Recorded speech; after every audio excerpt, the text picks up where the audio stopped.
faculdade, e aí ele começa a escrever sobre o sentido da vida ainda criança. Ele começa a olhar para a vida, para você ver como o contexto social influenciava. Lembrar também que Viena é um grande centro cultural, então o Franco ele começa desde pequenininho começa a se questionar sobre o sentido da vida.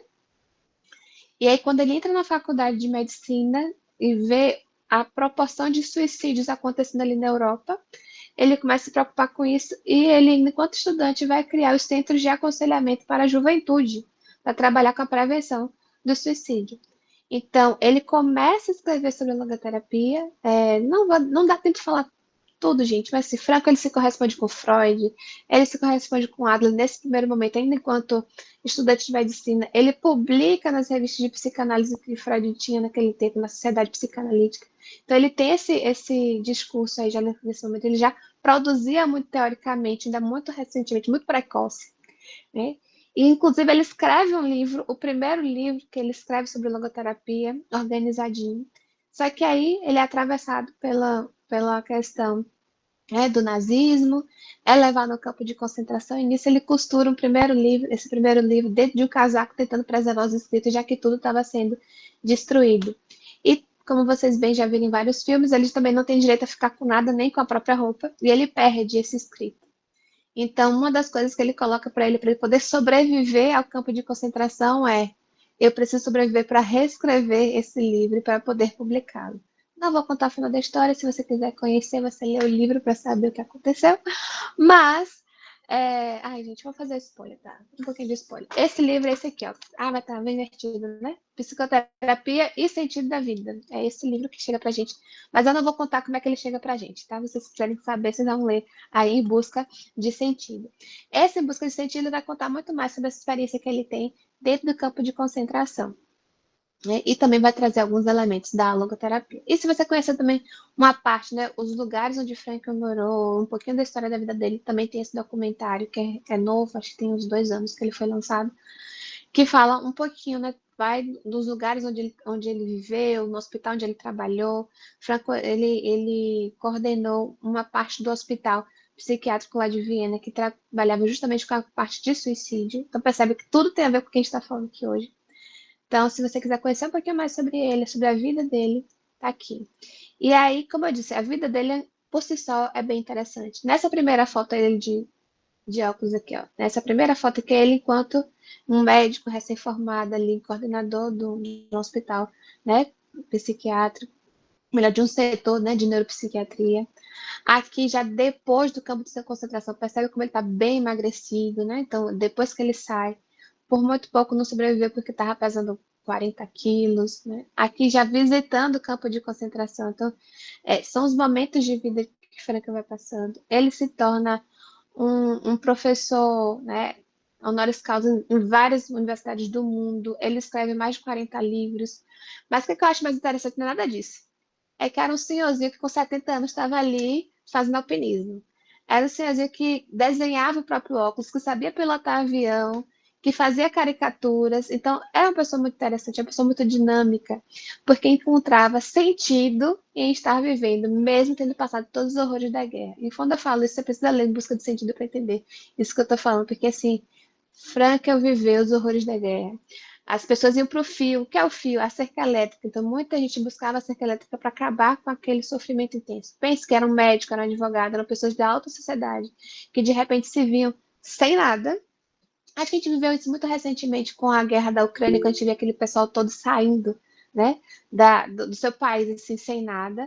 E isso aconteceu muito também em relação a Frankel, né, quando sai ali claro, de uma outra perspectiva, mas quando ele chega, né, no campo de concentração sem nada.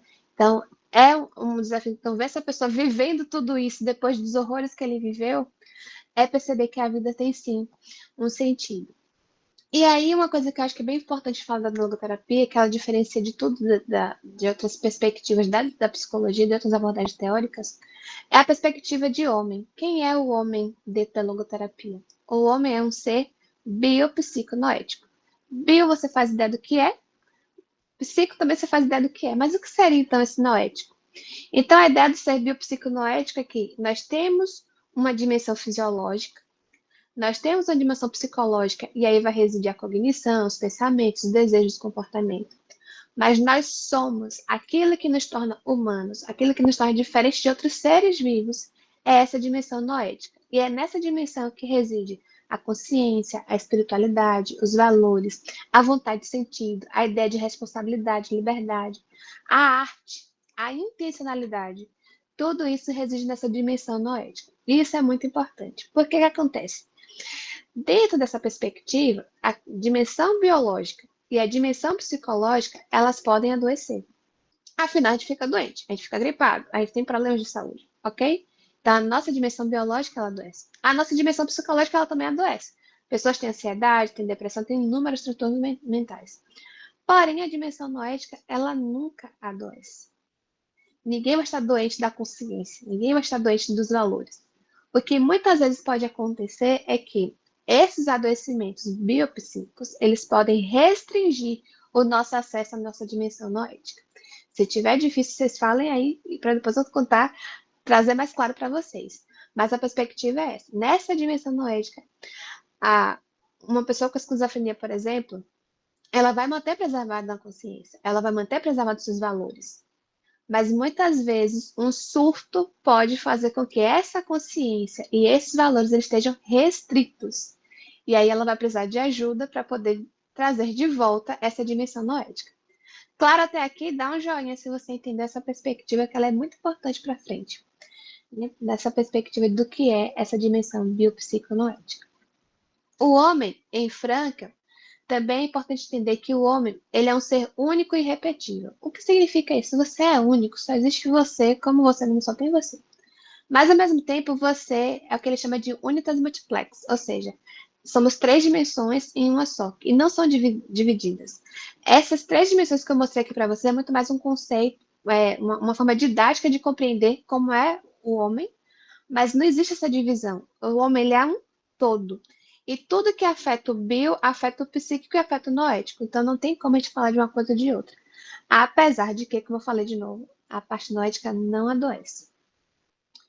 E aí, esse homem, ele é um ser espiritual. O que é um ser espiritual? Quer dizer religiosidade? Não necessariamente, mas é toda vez que a gente entende que nós estamos conectados a algo que está além de nós mesmos. Então, essa é a perspectiva espiritual do homem. Também é um homem que é aberto ao mundo, está se relacionando com planetas, se relacionando com as pessoas, se relacionando com os outros seres, enfim. É um homem que é autotranscendente, e eu vou explicar mais pra frente o que é essa ideia de autotranscendente. É um homem que é livre, que é responsável, autodeterminado, ou seja, ele pode dizer o que ele vai fazer com a vida dele. É ele quem vai dizer o que é que ele faz com o seu pensamento, o que ele faz com o seu sentimento. Não é o pensamento e o sentimento que simplesmente te atropela e fala que você é assim, acabou. Não é bem assim. E esse homem também ele é orientado para valores e para o sentido. Então, nessa perspectiva, a logoterapia tem três princípios que são fundamentais. O primeiro princípio, para a gente entender o que é logoterapia, a gente tem essa premissa. A vida tem sentido sob qualquer circunstância. Não importa o que aconteça, a vida sempre tem um sentido. E isso é o que a gente chama de sentido da vida. A segunda premissa é que o homem possui uma vontade de sentido. E ele se sente frustrado ou vazio quando deixa de exercê-lo. Então, a motivação original deste homem é a vontade de sentido. O que faz a gente levantar da cama todo dia é esse desejo de querer realizar o sentido, de ter um para que viver. É por isso que a gente levanta da cama todo dia para poder fazer as coisas. E por fim, a pessoa é livre, dentro de suas óbvias limitações, para consumar o sentido de sua existência, ou seja, é a liberdade da vontade. Isso é a visão de mundo para Franca. Ou seja, para a gente entender esse homem que a gente já falou, que é um homem biopsiconoético, esse homem ele vive num mundo que tem sentido sobre qualquer circunstância, que o homem é movido pelo sentido e que o homem ele tem a liberdade para realizar esse sentido. Agora vai ficar um pouquinho mais claro para vocês. Esse sentido, gente, ele é único, individual e situacional. Não adianta a Elaine falar assim, nossa, eu fiz psicologia, é a melhor coisa da vida, todo mundo deve fazer psicologia no mundo. Obviamente que não. Por quê? Porque o sentido ele é único, é para cada pessoa. E não apenas único, mas ele também é situacional. Para determinado momento, aquilo faz sentido, mas em outro momento pode ser que outra resposta faça sentido. Por exemplo, Eu estou, como eu falei para vocês, né? Só o pó da rabiola. Eu poderia muito bem dizer assim para você, cara, eu vou fazer o que nessa aula hoje, né? Vamos descansar? Porém, para mim faz muito sentido estar aqui, porque eu sei o quanto foi importante conhecer a logoterapia. E eu sei quanto pode ser importante para vocês ter segurança para intervir num caso de ideação suicida, por exemplo. Então, para este momento, este é o sentido que eu preciso realizar. Estou entendendo? Para cada momento existe um sentido. E esse sentido, ele é situacional, individual, único. Para cada momento que você vive na sua vida, só existe uma única resposta certa. Que resposta é essa? A gente vai descobrir. Mas esse sentido, ele não pode ser dado, inventado, nem prescrito. Muitas teorias, né, da perspectiva fenomenológica existencial acreditam que o sentido ele pode ser inventado. Franca não acredita desse jeito. Ele fala que o sentido ele é concreto, ele é objetivo, ele está no mundo e que nós precisamos encontrá-lo. Então, eu vou dizer para vocês que eu me formei em 2013 e não sou velha, só comecei muito cedo. E quando eu me formei em 2013, eu estava ali em super crise com a psicologia. Eu falava, caramba, o que eu fiz da minha vida? Não é porque eu achava que ia ser de outra coisa, daqui a pouco a gente vai para a profissão e percebe que não é bem assim. Enfim, quando eu comecei a atender e percebendo os efeitos da terapia e percebendo o quanto aquilo ali era algo muito importante para a vida das pessoas, eu falei, caramba, não é que eu sei fazer isso? Parece que eu nasci para fazer isso.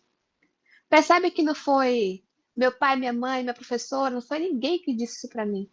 Eu senti, no momento que eu estava executando aquela tarefa, de que aquilo fazia muito sentido para a minha existência. Isso é o sentido. O sentido ele é encontrado no momento que eu estou realizando o meu valor, nesse sentido, o valor de trabalho, o valor criativo, o valor de estar cuidando de pessoas que estão em sofrimento. Nesse momento eu falo, uau, é isso. É isso que eu devo fazer da vida. Então, esse sentido ele não é prescrito. Não é o psicólogo que fala assim, eu acho que você devia fazer tal curso. Eu acho que você devia falar com sua mãe. Eu acho que não, não existe isso. O sentido ele é encontrado.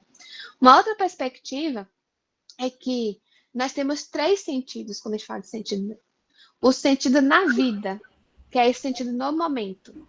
Por exemplo, como eu falei para vocês, agora o sentido do meu momento é estar aqui com vocês conversando sobre a logoterapia. É o sentido na vida, no momento. E o que é o sentido da vida, Kézia? É aquele momento e que a cortina vai se fechar, né? Aquele momento que a gente vai passar desta para melhor, sei lá o quê. Mas no momento que encerra a vida, aí você fala, uau, era isso a minha vida. Esse é o sentido da vida, quando a gente percebe que foi consumado aquilo que deveria ser o propósito da nossa existência. A minha existência individual. Esse é o sentido da vida. E por fim, existe o suprasentido, que é por que nós estamos aqui? Por que existe o mundo? Qual o sentido de estarmos todos vivos? Esse é o suprasentido. Então, toda vez que a gente fala de sentido, a gente vai estar falando dessas três dimensões. O sentido do momento, que é o sentido da vida, o sentido da vida, que é da minha existência, e o suprasentido, que é a existência de toda a humanidade, por exemplo. E Franklin vai pensar nessa perspectiva. O segundo princípio, como a gente já falou, é o princípio da vontade de sentido, que é essa perspectiva, né, da motivação primária do homem, né, o esforço mais básico. Os bons freudianos vão falar aí que nós, né, humanos, vivemos para buscar o prazer e evitar o desprazer. É isso mesmo? Se eu estou equivocada, se eu estiver equivocada, me corrija, porque eu não entendo nada de Freud, gente. Eu nunca consegui aprender muito sobre isso. Mas, assim, essa é a ideia. Frank vai falar, não é bem assim. O prazer é uma consequência, ele não é a motivação. Então, ele fala que o que realmente importa para o ser humano não é realizar a si mesmo, mas realizar um sentido e concretizar valores. E só na medida que ele realiza o sentido concreto e pessoal da existência, ele vai realizar a si mesmo. O que me faz levantar da cama, ele fala, não é necessariamente o quanto que eu vou ganhar, porque eu posso ter um bom salário e um trabalho que eu deteste, e nem por isso eu vou estar motivada para ganhar aquele dinheiro. Eu posso, e eu lembro muito dessa experiência, que eu sou filha única, nas minhas férias eu sempre ia para casa dos meus avós e encontrava todos os meus primos uma única vez no ano. E a gente jogava um jogo chamado Detetive, não sei se vocês conhecem. É um jogo que tem que jogar no mínimo de 3 pessoas. E eu achava o máximo jogar Detetive. Era maravilhoso jogar Detetive. E eu ficava esperando o final do ano para poder encontrar meus primos e jogar Detetive.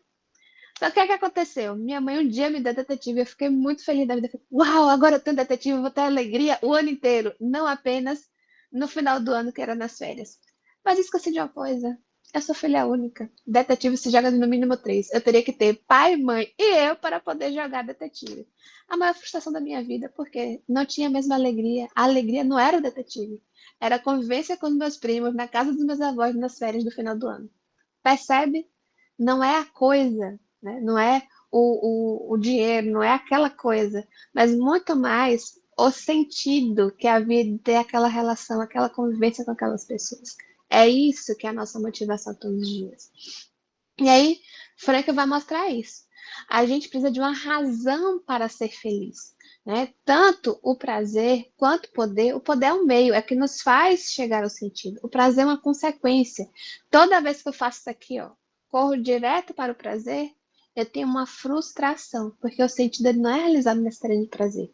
O prazer é consequência da realização do sentido. Lembra quando eu falei para vocês que quando eu atendi, o meu paciente fala, uau, nasci para isso. Vem a sensação de quê? Prazer. Uau, de fato, encontrei aquilo que faz sentido na minha vida. Então, toda vez que a gente tenta colocar algo no lugar do sentido, a gente experimenta uma sensação de frustração do sentido, uma frustração existencial. E a gente vai falar mais um pouquinho daqui a pouco, porque tem tudo a ver com a perspectiva do suicídio. E a liberdade da vontade, que é a nossa possibilidade de escolher dentro de das limitações que as situações nos colocam, como é que a gente vai reagir a essas situações. Então, essas são as nossas possibilidades, diante daquilo que a gente chama de destino. O que é destino? Tudo que não muda. Não muda o fato de eu ser baiana e nordestina brasileira. Eu nasci aqui, isso não muda. Não muda o fato, por exemplo, às vezes, de ter uma doença terminal. Isso não tem como mudar. Pode acontecer um milagre, com certeza. Mas é o que não tem como. É um destino, né? A morte de alguém é um destino. Não tem como rebobinar a fita, né? Não tem. Então, diante desse destino, como é que eu lido com essa circunstância da vida? Eu sou livre para poder fazer isso. Então, ele fala isso: a liberdade da vontade significa a liberdade da vontade humana. Esta é a vontade de um ser finito. O homem não é livre de suas contingências, mas sim livre para tomar atitude diante de quaisquer que sejam as condições que sejam apresentadas a ele. Não quer dizer que eu sou livre das coisas, mas eu sou livre para. O que é que eu vou fazer com isso? E aí, ele até brinca, né? Entre o estímulo e a resposta, perdão, comportamentais, mas entre estímulo e resposta há sempre um espaço, e nesse espaço se encontra a liberdade e nosso poder de escolha da resposta. E em nossa resposta está nosso crescimento e liberdade. Então, o homem não é livre a gente não é livre dos problemas, não é livre das frustrações, não é livre de nada disso, mas a gente é livre para tomar atitude diante dessas questões. E aí vem algumas outras questões que são importantes para entender a logoterapia, que são as duas capacidades básicas que a gente entende como recurso noético. O que é recurso noético? Um recurso que está dentro daquela dimensão noética que a gente falou lá no início.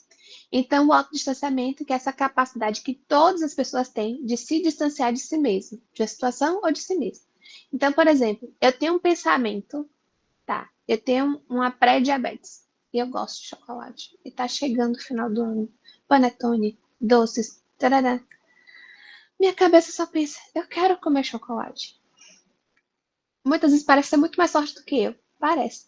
Mas ainda assim, eu tenho a capacidade de dizer, eu não vou comer. Meu desejo é forte. Mas quem está acima do meu desejo sou eu. Isso é a capacidade de autodistanciamento. No dia que eu tô muito cansada, como hoje, e eu falo, peraí, cansaço. Deixa eu tomar um banho, deixa eu recuperar aqui meu fôlego para poder estar aqui com os meninos. Isso significa que eu estou me distanciando daquela condição naquele momento. Isso acontece muito na clínica. Eu estou muito mal para atender nesse dia. Eu poderia remarcar, mas às vezes é uma situação que precisa ser atendida porque aquele paciente não pode esperar. E naquele momento eu entro no atendimento, deixando de lado o meu problema e me concentrando no problema do outro. E parece que quando eu saio daí, eu fico, caramba, que bom que eu fiz isso. Até meu problema parece que melhorou, diminuiu, enfim. O que é isso? Autodistanciamento. Eu consigo me distanciar de qualquer uma dessas condições para me posicionar. E a outra perspectiva é a autotranscendência, que é essa capacidade humana de dirigir-se para algo ou para alguém além de si mesmo. Então, além de eu poder me distanciar de mim, eu posso ir em direção a outra pessoa. eu posso ir em direção a outra coisa que eu posso fazer. E nisso encontra o sentido. Então, quando eu digo que eu estou muito cansado, que estou com muito problema, eu estou com uma questão em casa, mas eu deixo essa questão de lado e vou àquela outra pessoa, eu não só vou ali de corpo presente e falar, ok, me diga o que você está passando, qual é o seu problema, eu estou aqui para te ouvir. Não é uma coisa robotizada. Eu, de fato, me dirijo àquela pessoa, eu estou presente naquele encontro com ela. Isso por conta da autotranscendência, essa minha capacidade de sair da minha condição para poder encontrar o outro. Ok, gente? Mas então, onde é que a gente encontra o sentido, então? Como é que esse sentido de fato se realiza? E aí vem essas perspectivas. Frankel fala de 3 categorias de valores. Os valores de criação, que é tudo aquilo que a gente cria, que a gente dá para o mundo. Pode ser através do nosso trabalho, como por exemplo o atendimento que eu estava falando para vocês. Mas pode ser aquela comida gostosa que sua mãe faz, que sua avó faz. Minha mãe faz uma comida, meu Deus. Que só de pensar, pronto, salivei. Então isso é o quê? Você sente o sentido, sabe? Gente, tem um negócio que eu gosto que é cuscuz com leite. Mas não é cuscuz de flocão, é cuscuz de fubá. Só que é de alguns lugares específicos, sabe o que é isso? Então, sabe? Eu como aquele negócio assim, é como de comer rezando, é de comer rezando. Isso é o quê? Isso é sentido. Quando eu como e sinto aquela sensação. Mas pode ser também quando eu ouço uma música e falo, uau, que música linda. Ou quando eu leio um livro, meu Deus do céu, como é que alguém pensou nessa narrativa, construiu essa história? Que maravilhoso. Isso é o quê? Valor de criação. Alguém criou aquilo e a gente está construindo algo, né? Pode ser nosso trabalho, mas é algo que está criando, está dando algo para o mundo. Ao passo que o valor de experiência é quando eu recebo algo do mundo. Então, meu filho sempre toma um susto, fala assim, tô dirigindo, voltando para casa, aí eu falei, Daniel, para tudo. Aí ele, o que foi, minha mãe? Eu falei, olha que lua maravilhosa. Ele, ai, minha mãe, de novo. Claro, a lua tá muito linda. E eu não sei vocês, mas eu tenho muita alegria de ver algumas coisas na natureza. O pôr do sol, a lua, determinados bichinhos. Eu fico, uau, que coisa maravilhosa. Ou até mesmo, sabe aquele encontro daqueles amigos que você gosta muito, que você quando você. Ai, que coisa gostosa, parece que o coração fica quentinho. Ou até mesmo a relação de amor. Tudo isso é o quê? É um valor de experiência. Você fala assim, vale a pena viver e estar aqui nesse lugar. Vale a pena viver e sentir tudo isso. Isso é um valor de experiência. E por fim, os valores de atitude. Que quando a gente está diante daquele destino que eu falei para vocês, algo que a gente não consegue mudar, e a vida fala, e agora? Tu vai fazer o que com isso? Então, o valor de atitude é justamente quando eu tomo uma atitude diante de um destino que eu não posso mudar. Então, não sei se vocês conhecem o cara da primeira figura, o nome dele é Nick Vujicic. Ele fez muito sucesso aí há alguns anos atrás. Porque o cara não tem braço nem pernas, nasceu assim. Não foi acidente, ele nasceu assim. Se fosse ele, ia viver na cama chorando, minha mãe, por que todo mundo tem perna e braço e só eu tô aqui sem perna e sem braço? Ele poderia ter vivido a vida assim. Ele poderia, inclusive, ter pensado no suicídio. Ele poderia falar assim, não quero mais viver. Mas o cara, gente, tem vídeo na internet mostrando o cara cozinhando. O cara tem 4 filhos. O cara surfa, eu não sei nem nadar, o cara surfa. O cara surfa. Esse é o cara que falou assim, ok, vida, você me deixou aqui sem braço, sem pernas, mas eu vou continuar vivendo. Isso é o que, gente? Valor de atitude. Nelson Mandela passou 27 anos preso. Ele podia sair de lá com muita raiva de todo mundo. E, enfim, poderia. Mas olha o que ele fala. Quando eu saí em direção ao portão que me levaria à liberdade, eu sabia que se eu não deixasse minha amargura e meu ódio para trás, eu ainda estaria na prisão. Ele tinha todo o direito de sentir toda a raiva do mundo, porque ele estava preso injustamente. Porém, ele fala, se eu mantenho isso aí, eu iria continuar preso. Então ele fala, eu me distancio disso aqui. Tá vendo? Isso é valor de atitude. Não importa o que acontece comigo, importa como eu lido com essas coisas que acontecem comigo. Isso é valor de atitude. E à medida que você vai vivendo essas coisas, você fala, uau, tem sentido aqui. Uau, a vida vale a pena ser vivida. Uau, é isso. Ok, entendidos até aqui? Primeiro bloco. Acredito que foi, viu? Ok, vocês estão perguntando no chat se os slides vão ser disponibilizados. Pode sim. Inclusive, não coloquei dados do caso justamente por isso, para poder mandar para vocês esses slides. Certo? Dando continuidade, gente, a gente falou tudo sobre logoterapia, mas quem é o logoterapeuta? Porque o logoterapeuta não é um psicólogo qualquer. Ele é um tantinho diferenciado. Porque, antes de qualquer coisa, o logoterapeuta ele é um logo vivente.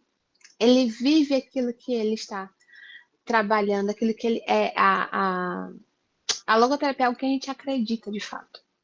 Então, lembra que eu falei para vocês que quando eu conheci a logoterapia, eu falei, uau, eu sempre fui logoterapeuta, você não sabia? Porque eu já vivia coisas na minha vida que eram muito condizentes com aquilo que a logoterapia falava.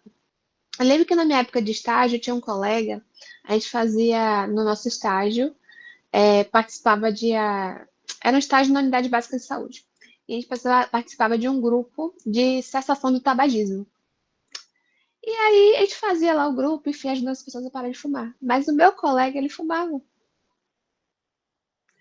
Aí eu falo assim, oi?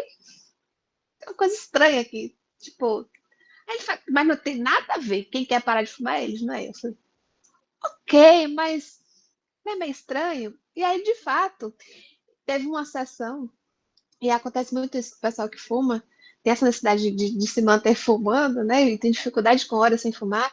E ele fumava antes de entrar. E um dia ele fumou na frente do posto e o pessoal viu ele fumando. Eu falei, velho, e agora? A gente tá aqui ensinando o pessoal a parar de fumar e você tá fumando.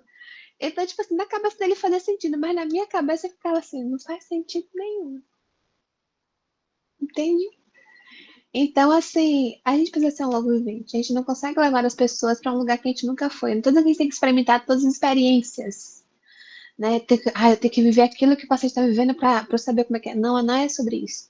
Mas se eu não sei o que é o sentido, como eu posso conduzir alguém até ele? Porque uma das coisas da logoterapia é poder estar conduzindo, mediando essa pessoa até o sentido. Outra coisa, a gente tem na logoterapia, por isso que a gente chama de paciente, com base na origem da palavra, homo patiens, que é o homem que sofre. Então a gente entende que estamos ali, porque estamos ao lado de pessoas que estão sofrendo. E nesse momento, que é o momento da terapia, o momento que estamos juntos, a gente não tem uma postura imparcial. Não, ali é um encontro, são duas pessoas autênticas que estão, né? O terapeuta está ali como um co-protagonista. Eu sinto, eu penso enquanto está acontecendo a terapia. Eu não estou do lado de fora, eu estou presente. É claro que não é sobre mim a terapia, é sobre o outro, né? E eu sei que isso é um grande desafio, a gente é treinado também para isso, quanto psicólogos. Mas a gente entra no setting terapêutico junto com o paciente. E as coisas que acontecem do lado de lá também nos afetam, né? E eu sei que isso às vezes é muito difícil por conta de tudo que a gente vai ouvindo na faculdade sobre a imparcialidade, sobre muitas coisas. Mas dentro da logoterapia a gente entende isso, que o momento terapêutico é um momento de encontro existencial, que a gente entra com a nossa autenticidade.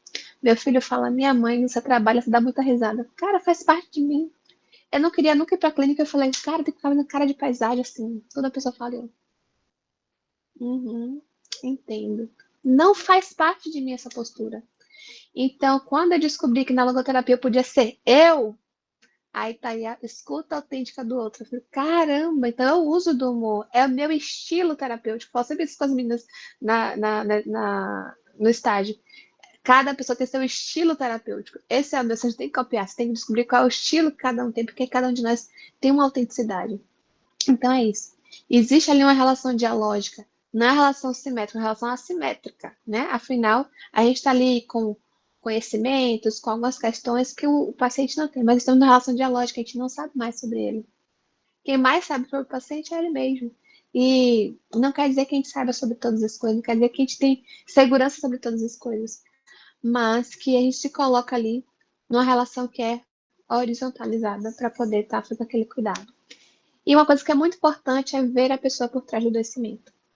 Ah, meu paciente esquizofrênico, meu paciente ansioso, meu paciente TOD, meu paciente assim, assim, assado. A gente enxerga tanto o diagnóstico que esquece de ver a pessoa. E isso pode ser muito danoso para o paciente. E muito danoso para a gente na nossa prática, de não conseguir desenvolver um bom trabalho justamente porque a gente está focado tanto em sinais e sintomas que a gente esquece de ver outras coisas que estão acontecendo por ali. E isso, né, acontece na questão do suicídio. E por fim, o logoterapeuta ele é muito criativo, ele precisa aprender a criar, a fazer todas essas coisas. Então, esse é o logoterapeuta. E essa relação, ela é mediada pelo vínculo. Então, toda vez que eu falo, é, Alguns estagiários olham assim, você falou isso pro paciente? Eu falei, falei, mas só falei isso por quê? Porque existe vínculo fortalecido. Eu sei que dentro do vínculo isso cabe, isso não cabe. E a gente tem que saber se o vínculo cabe. Quer se abraça ou não abraça? Depende. Para que vai abraçar? Mas o vínculo cabe ou não cabe? Né? É, uma vez eu estava contando alguma coisa, minha psicóloga chorou. Aí, e agora, psicólogo chora ou não chora com a história do paciente? Depende do que significa e que o vínculo proporciona também. Para minha terapia, foi importante a minha psicóloga chorar, por quê? Porque eu falei, cara, ela se importa comigo. O choro da minha psicóloga foi, nossa, eu tô muito lascada. Não foi isso, foi, ela se importa comigo. Alguém se importa comigo. Percebe? É também uma relação de amor. Olha que palavra difícil, porque a gente vai entender, ai, transferência. Não é sobre isso. Muitos dos nossos pacientes precisam ser amados, porque eles não são amados por ninguém. Não é amor de amigo, não é amor de pai, não é amor de irmã, não é amor romântico, não é nada disso. É amor de terapeuta, de quem que acredita naquela pessoa, acredita que aquela pessoa pode mudar, acredita que aquela pessoa pode superar seus problemas. Acredita e deseja que ela fique bem. Tudo isso é o que, gente? Amor. Que a gente tem dificuldade de falar disso. Mas também faz parte disso. É uma relação de liberdade, é uma relação de responsabilidade, de muita autenticidade, confiança, mas também de esperança. Talvez a gente precise muito disso. Nos dias que nós estamos vivendo, são dias difíceis. E muitas vezes pessoas chegam, muitas vezes no consultório, e saem de lá com tanta porrada que o psicólogo disse, que sai lá murchinho. E a ideia não é sair murchinho, é sair de lá com esperança. Então, acho que tudo isso faz muito parte do que a clínica logoterapêutica tem a oferecer. Mas enfim, o que é que a gente faz? A pessoa entrou na minha sala e falou: tô cansada de viver. A vida tá uma merda. Não quero fazer mais nada. Tenho pensado com frequência na forma de acabar com minha vida. Gente, isso acontece com muita frequência. Eu não sei vocês, talvez você faça, ai meu Deus, tenho medo, não sei o que fazer. Mas, por mais que você não esteja na clínica, em qualquer lugar que você estiver, você vai topar com alguém que tem minimamente uma ideação suicida. Seja na sua família, seu amigo, no trabalho, na faculdade. Minimamente você vai encontrar pessoas. Então a gente precisa saber o que fazer, minimamente. E suicídio, como a Durkheim fala, é todo caso de morte que resulta direta e indiretamente. Por que isso é tão importante? Porque tem gente que vai provocar a própria morte indiretamente, né? Por exemplo, eu tive um paciente que ele não tinha perspectiva de vida, ele achava que ele ia viver até os 50 anos, mas chegou um determinado momento da pandemia que ele queria muito morrer, mas ele nunca teve coragem de chegar para a própria vida, porque ele tinha medo de falhar e ficar pior do que tá. Então, qual foi a ideia genial que ele teve? Começar a andar pela UTI de Covid sem máscara. E ele ficava transitando pela UTI de Covid sem máscara, querendo se infectar para ficar doente e morrer.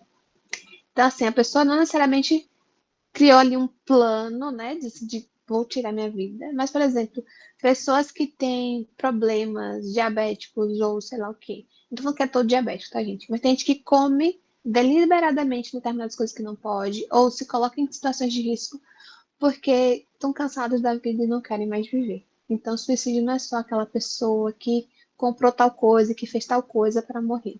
Às vezes são pessoas que vivem assumindo o risco da morte também, porque elas já não estão mais preocupadas se vão estar aqui ou não. Então, suicídio sempre fala dessa intencionalidade da morte, intencionalidade de não estar mais aqui, de achar que a vida já não faz mais sentido, de estar cansado de viver. No mundo, 800 mil pessoas morrem todos os anos por suicídio, é a média. No mundo, é a quarta principal causa de morte entre jovens de 15 a 29 anos. Então, nessa sala aqui, pode ser que tenha alguém cogitando o suicídio, por exemplo. O que é duro da gente pensar. Mas é possível que amigos nossos, familiares nossos, cogitem isso e a gente não faz ideia do que está acontecendo. No Brasil, é a segunda principal causa de morte de adolescentes de 15 a 19 anos. É suicídio. E a quarta principal entre jovens de 20 a 29 anos. Que basicamente é a idade da galera da turma de psicologia, por exemplo. Então, o suicídio, ele ronda, ele é um problema de saúde pública. E é uma morte evitável. Não é uma morte com doença incurável. É uma morte evitável. E é por isso que a gente precisa saber o que fazer diante quando isso aparecer. A gente precisa lembrar, e vocês sabem disso, que existe um contínuo, né, de autoagressões, da ideação suicida até o suicídio. Mas que é importante de perceber tudo isso.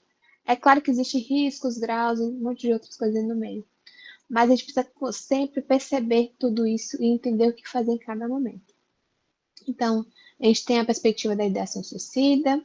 Essa ideação, até nós aqui pode em algum momento pensar, ai, talvez a morte seja a solução. Pode ser que em determinado momento da vida você fala, ai, quero morrer. É possível que esse pensamento passe na cabeça. Até porque a gente está numa cultura muito assim. Eu também assusto quando meu filho falou, meu filho tem 8 anos agora. Minha mãe, eu quero morrer. Falei, então, saiu isso da cabeça de uma criança de 8 anos. Ninguém me ama, eu quero morrer. Ou seja, existe algo na nossa cultura que fala sobre isso. Nos desenhos, nos filmes, nas coisas todas, no discurso das pessoas. Então, existe isso. Quantas vezes existem piadas sobre a morte? Quantas figurinhas de WhatsApp falam sobre a morte? Entende? Então, isso tem sido muito banalizado, que é uma ideação, mas que em determinados momentos de crise pode se tornar uma ameaça, que pode pensar, começar a cogitar. Até a brincadeira ela é danosa, por quê? Porque a brincadeira, ela meio que você se acostuma com o tema. E à medida que você está acostumado com o tema, chega em determinado momento, você pode simplesmente já começar a cogitar de fato aquela situação. Então é importante de perceber tudo isso, tá? E aí, quero trazer para vocês um caso que foi um dos casos mais desafiadores para mim do suicídio na época da minha residência, em 2019. Não era um caso meu, era um caso de uma colega. Minha colega saiu de férias e falou: Kézia, tem esse caso aqui, você precisa olhar. E para mim foi um caso muito difícil porque Ruth, ela era a expressão da angústia. Sabe aquela cara franzida, os olhos sempre vermelhos e chorando? Eu não sei como a mulher conseguia ter tanta lágrima, porque sempre ela chegava e passava todo o tempo chorando. Inclusive, a, enquanto ela estava aguardando e estava tendo outras pessoas, ela passava todo aquele tempo chorando. Eu falava, como é que a pessoa pode chorar tanto? E Ruth era difícil porque, muito desafiador. Ela era uma senhora de meia idade, perdeu um filho de acidente de trânsito. Na época, ela não tinha concordado com a viagem e ela se sentia culpada por ter deixado ele viajar. E ela começava a cogitar o suicídio para poder encontrar com o filho, para acabar com a dor de uma mãe que se sentia culpada pela morte do filho. Ela tinha outro filho, ela tinha neto, ela tinha trabalho, vivia com muitas medicações, já tinha passado por muitos psicólogos, mas parecia que nada dava certo. E aí eu conversava com minha colega e ela falava, Kézia, eu não sei mais o que fazer. Porque a gente tenta fazer contratos, a gente tenta dissuadir, a gente tenta uma coisa, tenta outra, mas nada dá certo. A situação que eu tinha o tempo todo com o Ruth era uma situação de impotência. Eu falei, caramba, é difícil demais. E a gente vivia naquela tensão de quando é que seria, porque ela não falava como faria, não falava quando faria, mas ela deixava sempre transparecer de que tinha alguma coisa para acontecer. E isso para o psicólogo, complicado, né? Muito complicado. Então, a Ruth foi um dos casos que eu ficava assim, cara, parece que a psicologia não me serve para nada. Porque eu não tinha ferramentas, não tinha técnica, acho que eu não tinha segurança para abordar o suicídio. E por isso que eu acho que essa aula é tão importante.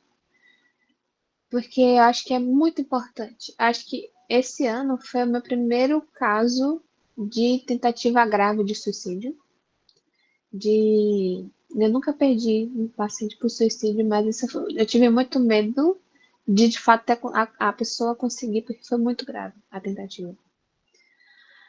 E foi interessante porque eu sempre me perguntava como é que seria para mim, enquanto psicóloga, se um paciente morrer por suicídio, sabendo que eu estou acompanhando ela por essa questão de suicídio. Acho que o primeiro pensamento que passa é assim, não fiz um bom trabalho. E eu fiquei muito tranquila de entender o trabalho que eu estava fazendo, de ter segurança no que eu estava fazendo e de entender o que aconteceu e por que aconteceu. Não sei se está claro para vocês, assim. Eu estava tão segura do trabalho que eu estava desempenhando, inclusive da evolução que essa pessoa teve, que o momento de suicídio poderia ter sido evitado, poderia, mas tinha várias outras questões. Eu entendi assim, não foi necessariamente o meu trabalho como psicóloga que chegou nisso. Porque às vezes a nossa segurança, inclusive, gera iatrogenia, que é quando, às vezes, a gente ajuda, a gente atrapalha. E eu entendi que eu estava fazendo um bom trabalho, mas não necessariamente o nosso bom trabalho significa sempre sucesso. E aí precisa lidar agora com as nossas questões enquanto profissionais de entender que a gente não vai ser sempre bem sucedido, nem tudo depende sempre da gente, né? Então, Ruth foi esse caso bem desafiador que eu vou retomar mais na frente sobre ele. Então, o objetivo da logoterapia na perspectiva do suicídio é justamente conduzir pessoas que estão sobre esse risco para um pensamento orientado para o sentido. Pensando que a pessoa que está pensando no suicídio, para ela, já não tem mais sentido na vida. A vida acabou. Não tem por que viver, não tem para que viver. Né? E a gente precisa despertar nessas pessoas essas atitudes que vão ajudá-las a lidar com esses tempos de aflição e de crises. Falei com vocês que toda vez que a gente não realiza o sentido, isso gera uma frustração existencial. Lembra quando estava falando das premissas? A gente é movido por essa vontade de sentido. Toda vez que a gente não realiza o sentido, a gente experimenta o que a gente chama de angústia existencial. A angústia existencial é uma doença? Não. É uma patologia? Não. A angústia existencial acontece com todos nós. Sabe aquele momento que você fala assim, o que eu tô fazendo da minha vida mesmo? Por que eu tô aqui mesmo? Já parou pra pensar nisso? Faz parte de todo ser humano ter essa angústia existencial. Falar, o que está acontecendo? E essa angústia, ela é necessária justamente para poder nos realinhar, nos reorientar. Falar assim, olha, acho que aqui não está indo muito bem não, vamos mudar para esse outro caminho? Então, a angústia existencial existe para isso. Para nos coloca, inclusive, para o movimento. Porém, a angústia existencial ela pode se tornar angústia patológica, que é justamente quando existe um adoecimento lá do psicofísico, né? Quando essa pessoa ela não se coloca em movimento e essa angústia paralisa, trava, deixa de ver o seu entorno. Então, essa angústia existencial pode levar a uma angústia patológica, que na logoterapia a gente chama de neurose noogênica, ou seja, é quando há um adoecimento que afeta diretamente essa vontade de sentido.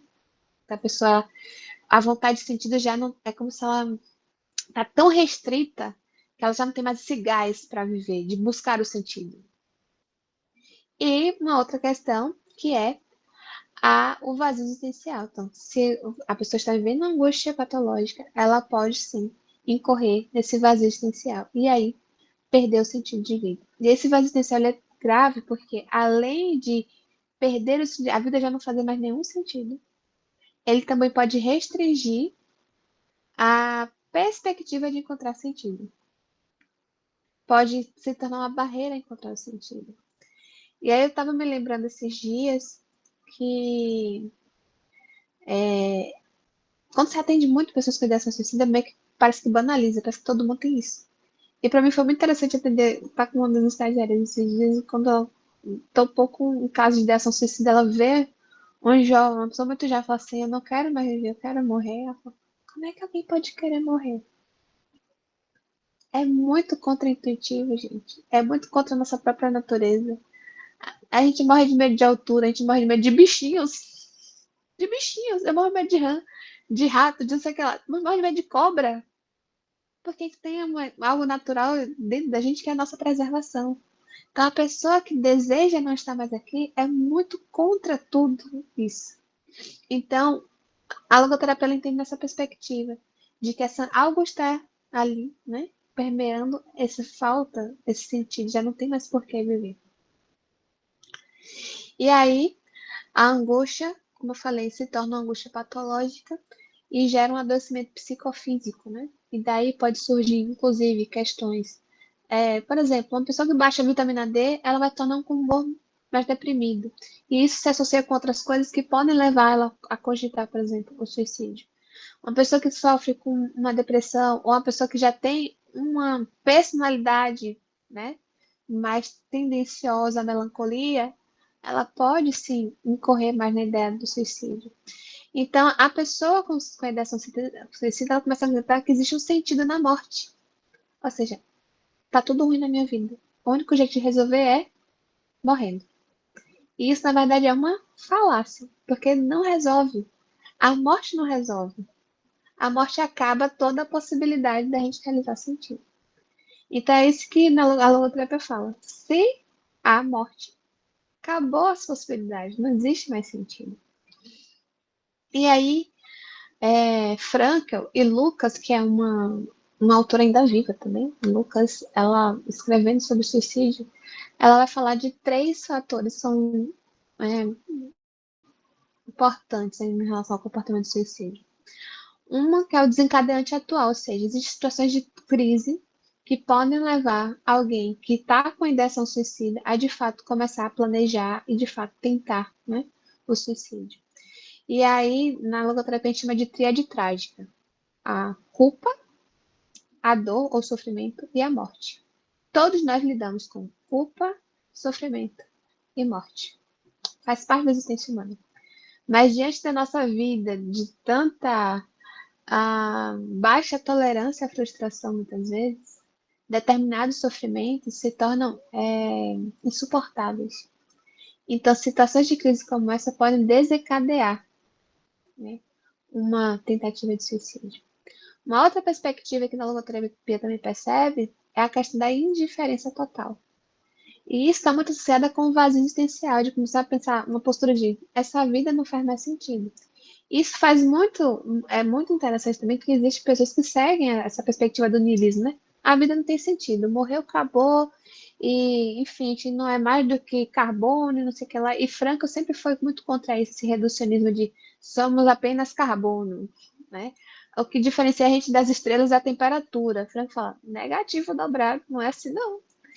Então, essa perspectiva, né, existem cosmovisões, né, perspectivas do mundo que levam a essa sensação de indiferença. E quando o mundo começa a ficar muito ruim, muito amargo, muito espinhoso, a primeira perspectiva da pessoa é: não faz mais sentido estar aqui. Não tem por que estar vivendo. E isso é a perspectiva da indiferença total. E, por fim, a personalidade histriônica, que Franco, os livros de Franco vai ter escrito como histeria, porque são livros bem antigos, mas que a gente entende como personalidade histriônica, que são essas pessoas que acabam até ficando de uma forma pejorativa, né? Falar da busca de atenção, mas de fato sim. Tem pessoas que, para mim foi muito bizarro na época da minha escola, uma menina falou assim, oi? Não tem mais nada pronto, amor. É vazio. Alguém tá com o áudio aberto. Mas enfim. E aí, uma amiga falou assim, quebrou o braço, tava super feliz porque eu tinha quebrado o braço, porque por ter quebrado o braço, todo mundo ia perguntar, o que foi que você teve? E ela tava muito feliz. O que é isso, gente? A necessidade de ter atenção. Então, existem pessoas que têm essa necessidade de atenção e elas podem ir até, né, até o limite dessa atenção, né? Então, são 3 perspectivas que podem acontecer dentro da logoterapia, né? Que a gente entende que são 3 perspectivas que podem gerar o comportamento suicida. Mas em todas as perspectivas, Franco sempre vai falar que essa sensação de desespero só acontece porque o sofrimento não tem sentido. Toda vez que a gente não percebe um sentido para o sofrimento, isso nos leva ao sofrimento, ao desespero. E o desespero nos leva a essa ideia do suicídio. Então, qual é então o papel do logoterapeuta? Eu sempre falo disso aqui nos meus atendimentos com o pessoal que tem ideação suicida. Vocês conhecem essa tecnologia, gente? Que muitos burrinhos usam, não sei se na cidade de vocês tem, mas eu chamo de viseira. Acho que tem outro nome, mas para mim chama viseira, ok? E o que acontece com a viseira? Eles colocam para o burrinho, né, ficar focado, centrado, dirigido só para aquela atenção sem se perder. Acho que muita gente com TDAH hoje precisaria, né, de umas viseirinhas para ajudar. Brincadeiras à parte, a viseira, assim como o sofrimento, faz isso com a gente. Faz isso com a gente. Toda vez que a gente está passando por um sofrimento, a gente acha que o mundo vai acabar. A gente fica totalmente focado naquele sofrimento. Então, o logoterapeuta ele tem um papel muito importante, que é de ser mediador do sentido. A gente precisa sempre confiar que há um sentido.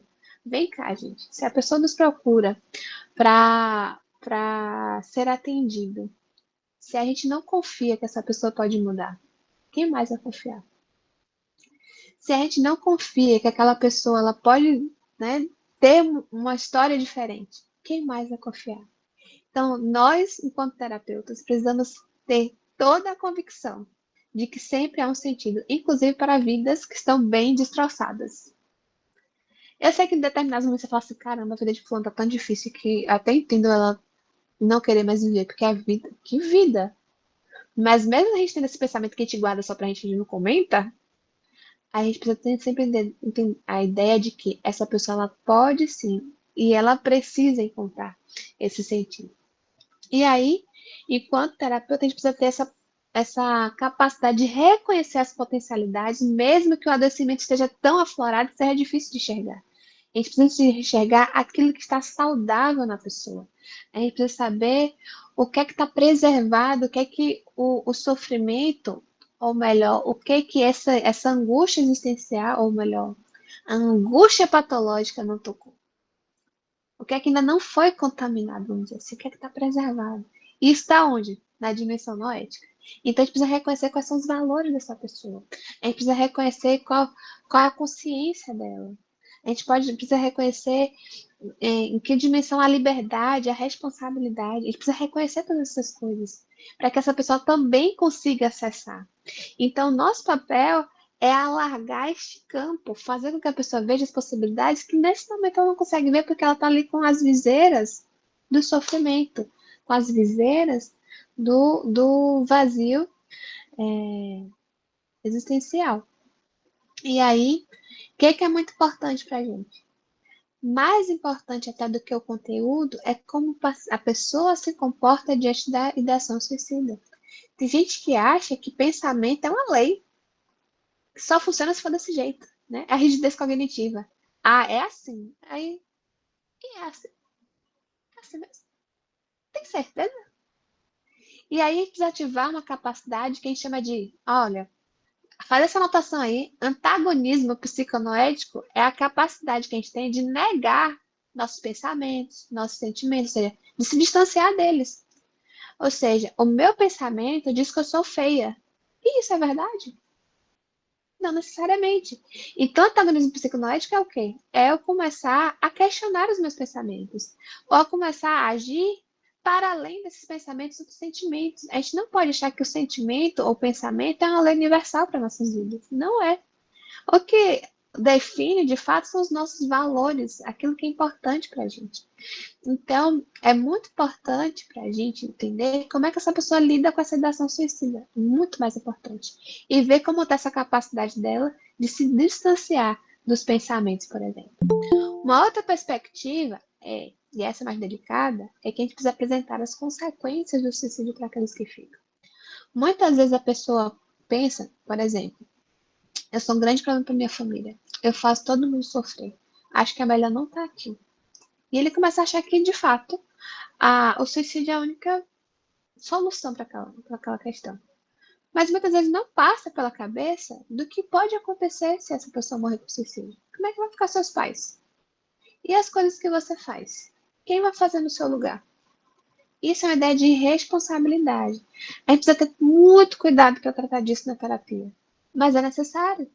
E eu acredito que muitas vezes a gente fica com tanto medo de tocar em coisas no suicídio, que a gente até tem medo de intervir e a gente acaba não fazendo, mas é necessário. Essa pessoa precisa entender que ela na vida tem uma responsabilidade. Vocês amam essa palavra, né? Essa expressão responsabilidade afetiva. Mas não é só afetiva, não, às vezes é financeira, às vezes é responsabilidade legal sobre determinadas questões. E aí, como é que vai ficar? Porque lembra, o ser humano, ele é único e irrepetível. Tem coisas que só você vai fazer. A gente não é substituível. Ok, outra pessoa pode fazer, mas não vai ser a mesma coisa. Porque você é único. E isso identifica que é uma responsabilidade. E a pessoa precisa entender que ela tem essa responsabilidade.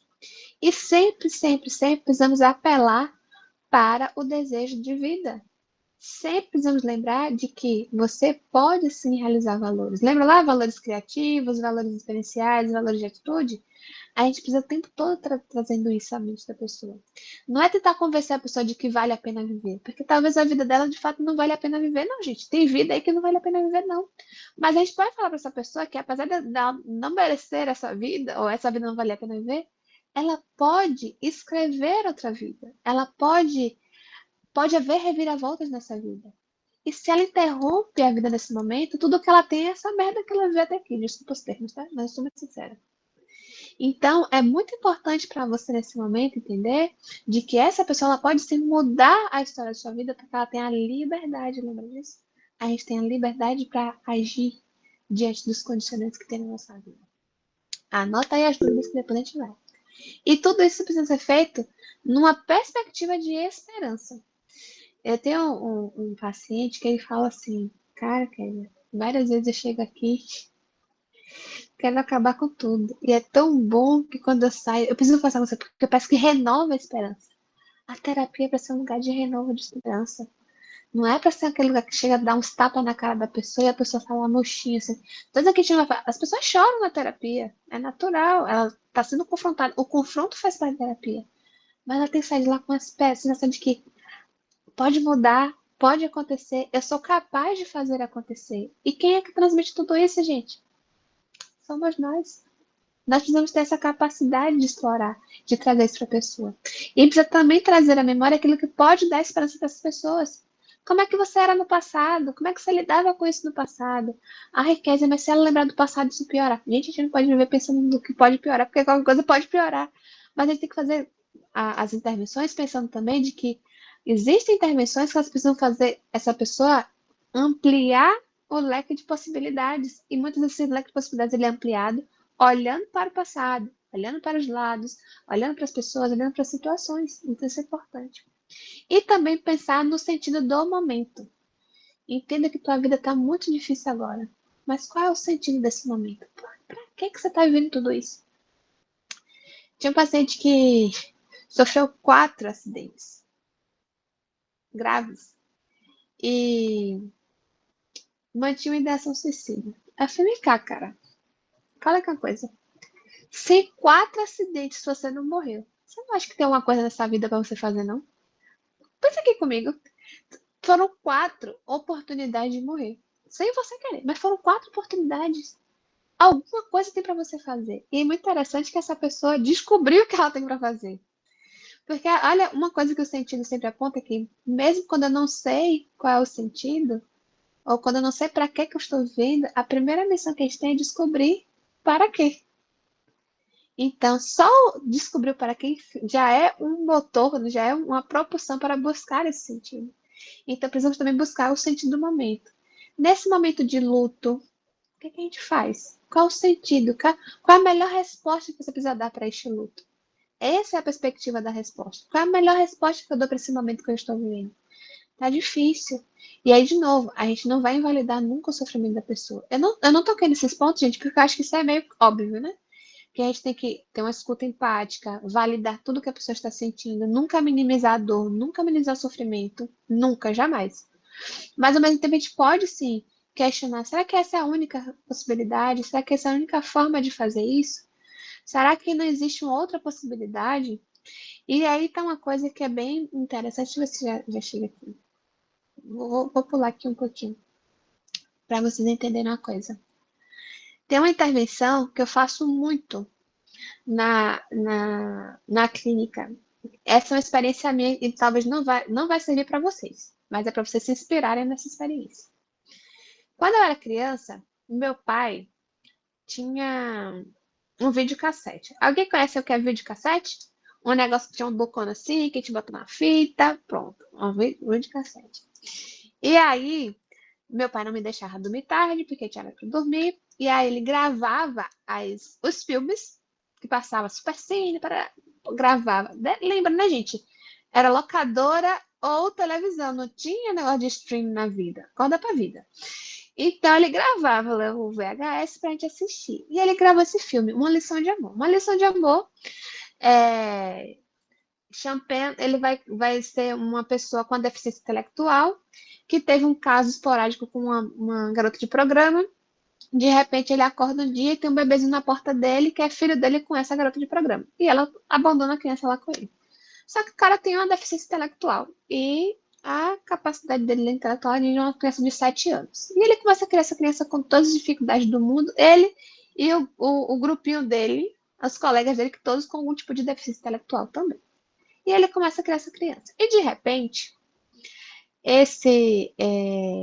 a menina vai crescendo, né? Vai acontecendo as coisas. Acontece que chega um momento que a menina faz 8 anos e a capacidade intelectual dessa menina já está acima do seu pai.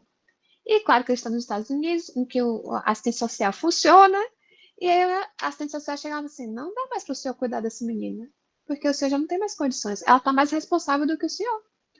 E aí toda a história do filme é se o pai tem direito ou não de ficar com a criança, pensando que ele sempre cuidou, tem uma relação de afeto, ele é muito cuidadoso. Enfim, a ideia é, existe um tribunal que vai decidir se a criança fica ou não com o pai que tem deficiência intelectual. E aí vamos lembrar que esse filme eu tô assistindo onde? VHS, beleza? Mas tem um fenômeno com VHS, sabe qual é? Embola fita. E quando embola fita, não tem reza braba que faça dar certo. Então, no meio do julgamento, para decidir se vai ficar ou não vai ficar, o que acontece? Embola a fita e a gente não consegue. E aí faz o quê? Na locadora da cidade não tem esse filme. E não tem mais o que fazer. E ok, uma lição de amor. Passamos anos querendo saber qual foi o resultado, a história, o fim dessa história. E aí veio a revolução, o DVD. E aí quando chegou o DVD, eu falei, pai, na locadora de Marquinhos tem uma lição de amor, a gente vai saber o final da história. Alugamos o DVD, ficamos muito felizes, anos depois de que a gente vai saber o final da história. E começamos a assistir, assistimos de novo, claro, para relembrar que fazia muito tempo que a gente não tinha assistido. E quando tá chegando ali um pouquinho depois, ainda no meio do julgamento, o que acontece? Um outro fenômeno que acontece no DVD, que quando ele está arranhado, ele não vai por nada neste mundo. Ele trava e não vai. Eu não acredito nisso, cara. De novo eu não vou saber o final desse filme. Ficou ou não ficou com a menina? E agora? O que é que aconteceu? Gente, de novo. E de novo. E aí, eu converso com os meus pacientes. Eu sou aquela pessoa que lê capa contra capa, prefácio, introdução, agradecimentos, dedicatória. Eu leio tudo no livro. Para mim foi aterrorizante não saber o final de uma lição de amor. Eu só descobri tempos depois que a gente podia passar a noite baixando o filme para assistir no outro dia. Para viver esse momento, né? Todo mundo vive esse momento na vida, em algum momento, eu acho, né? Não sei, tô entregando a minha idade. Mas é justamente isso que acontece com alguém que morre por suicídio. A vida é interrompida e a gente não sabe o que vai acontecer depois. Aí eu tenho uma paciente que ela fala assim, Kézia, toda vez que eu penso em suicídio, eu vou lembrar, eu sou um livro e Kézia faz questão de ler até o final. E ela fica lembrando sempre disso. Porque a nossa vida é como um livro que a gente está escrevendo todos os dias. Se o capítulo foi ruim, termina ali e vamos escrever um novo capítulo melhor para mudar essa história, mudar essa narrativa. Isso é possível porque a caneta que tem é cada um. Então eu trago essa minha vivência com a lição de amor e depois eu terminei de assistir, gente. O filme é lindo, maravilhoso. Mas não vou contar o final não para não dar spoiler. Mas assim, toda vez que alguém morre por suicídio, é uma interrupção da vida. E quem te garante que na página seguinte não vai haver uma revolução, uma reviravolta na vida, que vai fazer tudo mudar? Porque isso acontece. E eu tenho vivenciado muito isso na clínica. E volta e meia eu chego pro paciente e falo assim, vem cá, tu já pensou se tu tivesse tentado conseguir no suicídio daquela vez que tu tentou? Caramba, eu ia ter perdido de ver tudo isso. Exatamente. E quando o bicho pegar, lembra isso de novo. O que é que eu tô perdendo de me ver no futuro? Porque toda vez que a gente desiste da vida, a gente está desistindo do sentido. E eu nunca sei o que é que vai acontecer depois. Ninguém tem certeza do que vai ter depois. Ninguém tem. Nem você sabe. Mas a gente pode, sim, descobrir um sentido lá na frente. Falar, nossa, tudo isso aqui valeu a pena. Sabe quando você passou com o meu pão de amassou e falou assim, caramba, tudo isso aqui valeu a pena? É isso. Gente, eu sou uma mulher divorciada. Comer muito pão que o diabo amassou. Divórcio com a criança pequena é terrível. Eu não estou dizendo que o divórcio vale a pena, mas o processo pelo qual eu passei, hoje eu digo assim, caramba, mesmo toda aquela dor valeu a pena. E é isso que Franco fala com o otimismo trágico. Mesmo uma vítima sem recursos, numa situação sem esperança, enfrentando um destino que não pode mudar, pode erguer-se acima de si mesmo, crescer para além de si mesmo e assim mudar-se a si mesmo. Pode transformar a tragédia pessoal em triunfo. Hoje eu posso dizer para vocês que o meu divórcio, que foi tão difícil, que passou um caminhão que me atrapalhou e que acabou com a minha vida, e que eu falava, meu Deus, eu nunca mais vou ser feliz na vida. Eu falei, caramba, hoje eu vivo de um jeito que eu jamais poderia imaginar, porque a tragédia pessoal tem se tornado em triunfo. Não terminou, não, que minha vida não terminou. Vai ter outras cambalachas na frente, eu espero que não, mas sempre acontece porque a vida não é linear. Eu sempre falo para os pacientes, gente, a vida não é ascendente, a vida é muito mais um exame eletrocardiograma, sabe assim? Sobe, desce, nossa vida é mais sobe e desce. Mas ainda assim, a gente pode pegar os limões que a vida nos dá e fazer uma gostosa limonada. Então é bom a gente aprender a gostar de limonada, porque muitas vezes a gente vai ter que degustar dessa limonada que a vida dá. E aí, uma outra perspectiva e outra frase muito conhecida de Franca é que quando a circunstância é boa, nós devemos desfrutá-la. A gente deve aproveitar os momentos bons. Quando não é favorável, nós devemos transformá-la. A gente precisa transformar a situação, a gente não deve ficar sofrendo. Se a gente pode mudar a situação de sofrimento, a gente deve mudar a situação de sofrimento. Mas quando a situação de sofrimento ela não pode ser transformada, nós devemos mudar a nós mesmos. Então, se eu estou diante de um diagnóstico que é difícil, estou enfurecida, chateada, angustiada, ok, Kézia, tu tem esse diagnóstico. E agora vai fazer o que com isso? Precisamos aprender a lidar com isso. Porque a vida continua. E eu posso transformar uma tragédia pessoal em triunfo. Porque a caneta está comigo. E sou eu que digo a postura que eu tenho diante desses destinos. Entende, meu povo? Então, diante daquilo que a gente colocou, da perspectiva do comportamento suicida, quais são, então, as formas da gente prevenir?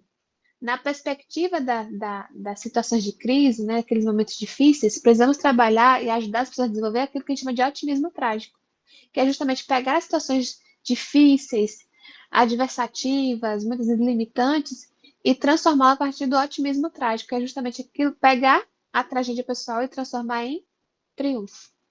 E isso se dá através de atitudes positivas. Aqui não é aquela positividade tóxica, não, tipo, vai tudo dar certo. Não é nada sobre isso. Mas, tipo, ok, que outra atitude eu posso ter diante dessa situação que eu estou vivendo agora?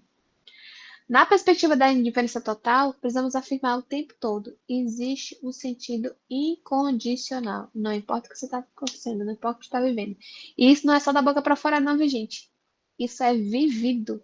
E não apenas vivido, pontuado. Às vezes a pessoa não está percebendo. E eu falo, olha o que está acontecendo aqui na tua vida. Ele fala, caramba, é verdade. Falei, você lembra como era antes? Porque às vezes a pessoa esquece que ela já passou, viu? Você lembra como era antes? Uau, era mesmo. Eu atendi recentemente um paciente que eu falei no início, né, que ele só achava que ia viver 50 anos, que andava na UTI do Covid, pensando em morrer. E é um paciente difícil porque ele tem dificuldade de tomar atitude, de ser proativo, sabe, de agir. Ele pensa demais e age de menos, por exemplo. E aí, esse ano foi bem diferente, porque eu perguntei pra ele assim, o que é que tá precisando acontecer na sua vida pra você se movimentar? Ele, não sei. Aí eu falei assim, parece que você tá esperando ser demitido, alguém, a vida te empurrar. E de fato isso aconteceu. Ele foi demitido. E ele falou assim, agora nas últimas sessões do ano, ele falou assim, acho que a melhor coisa que aconteceu na minha vida esse ano foi ter sido demitido. Porque isso empurrou a minha vida. Isso me fez sair daquela posição que eu estava. Isso é o que, gente? Perceber que existe um sentido mesmo no meio de uma situação. Quem é que gosta de ser demitido? Ninguém. Mas ele falou assim, cara, eu precisava daquilo, aquelas bofetadas da vida para acordar e falar assim, eu preciso fazer alguma coisa. E na perspectiva lá da personalidade histriônica, daquela pessoa que fala assim, se você não me atende agora, ou se você não tá atento a mim agora, ou se você não me ama desse jeito, bora ver quando eu morrer. Tem gente que pensa assim, viu? Tem gente que pensa que precisa morrer para que o outro ame, para que ver o outro chorar, ou para causar sofrimento a outro, alguma outra perspectiva. Nesse caso, a gente precisa trabalhar a responsabilidade. Sempre com muito cuidado, mas entendendo assim, cara, precisa mesmo que o outro te dê essa atenção, porque tá precisando disso. E aí, trabalhando essas questões. Não dá para detalhar tudo aqui, tá, minha gente? Mas, enfim, é sempre ter a perspectiva de que a nossa vida tem uma missão e viver assim. Vou pular essa parte. Tá, vou voltar aqui. Todo esse discurso que a gente faz, né, toda essa conversação que a gente tem com a pessoa se dá mediante o diálogo socrático, que é essa forma de diálogo mesmo. É um diálogo permeado pelo sentido. Então, muito da logoterapia vai trabalhar com muitos recursos que eu trouxe até para mostrar para vocês, mas acho que não vai dar tempo. baralhos e livros. Eu amo muito esse livro aqui da Clarice Lispector, Sentir um Pensamento, que na verdade não é dela, mas é coleções de frases dela que as pessoas pegaram essas frasezinhas e colocaram algumas reflexões e perguntas que são questões mais existenciais e que ajudam muito nessa percepção da vida e do sentido da vida também.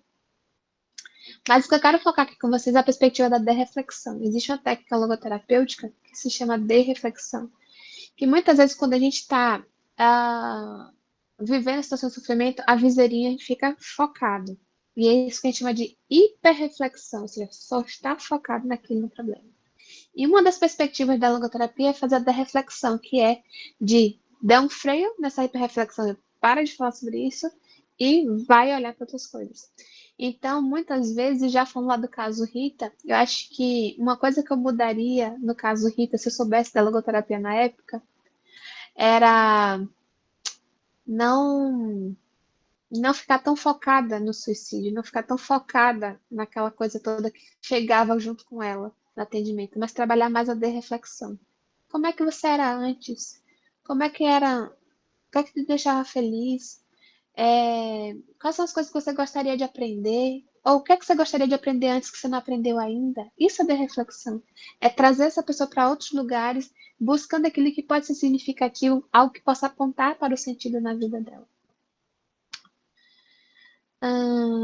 E outra questão também que eu penso muito no caso de Ruth, além dessa coisa de enxergar, né, as potencialidades, seria de fato trabalhar mais a questão dos valores, reconhecer o que é valor para ela.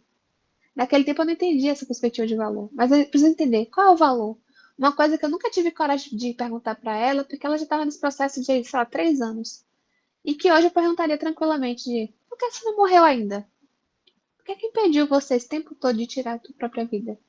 Porque essa coisa pode ser justamente aquilo que está segurando a pessoa, demonstra qual é o valor e talvez seja o caminho para ela encontrar o sentido ou retomar o sentido da vida. Então, são estratégias que hoje eu faria com a logoterapia, que naquele tempo eu não fazia ideia que era possível e que a logoterapia me permite.